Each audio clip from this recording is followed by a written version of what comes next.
بڑے مدرسے South Africa میں جی وہاں کے متبین سے بھی گزارش کی گئی. ماشاءاللہ مسجد کی عمارت دیکھو تو معلوم ہوتی ہے کہ بادشاہوں کی بنوائی ہے، ایسا کہ نہیں ہے. تو آپ بتاتے ہیں وہاں بھی اتفاقیاں چل رہی. یہ کیا بات ہے؟ اکابر کرام تشریف لاتے ہیں، ان کی مشاغل و مصروفیات اس لیے ہوتی ہیں، اور ایسے وقت مدرسے کا معائنہ کرانے نوبت ہی نہیں آتی. اور مدرسے کا جہاں معائنہ ہوتا ہے جلسہ ہو گیا، بچوں نے سنایا، وہاں کہاں بعض ایسا وہاں مسجد میں کہیں رحل نہیں، مسجد میں بھی رحل نہیں. تپائیوں نے جگہ تپائیاں بہت عمدہ بنا رکھی ہیں، عمدہ آنے سے.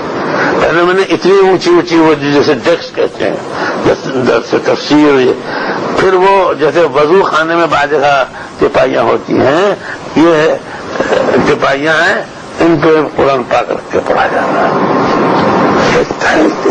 وہ بزرگوں نے جو چیز چالو کی تھی اس کو ہمیں بدلاؤ. کیوں بھائی؟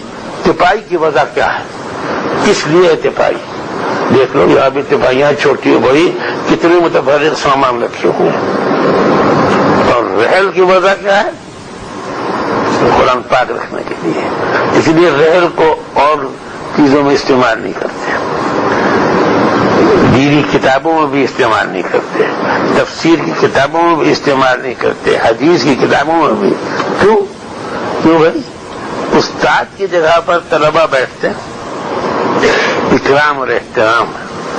اور امام صاحب کا جو مصلی ہوتا ہے وہاں سنتیں اور نفلیں پڑھنا جائز ہے کہ نہیں؟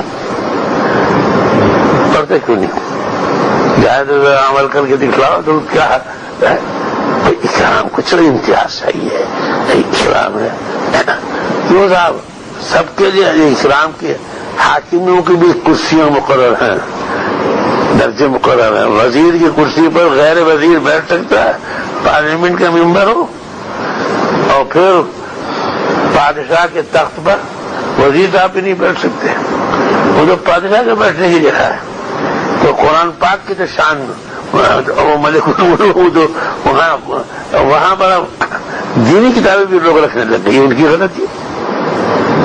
اگر دونوں طرف سے یہ بات ہے، رحل مخصوص ہے قرآن پاک کے لیے.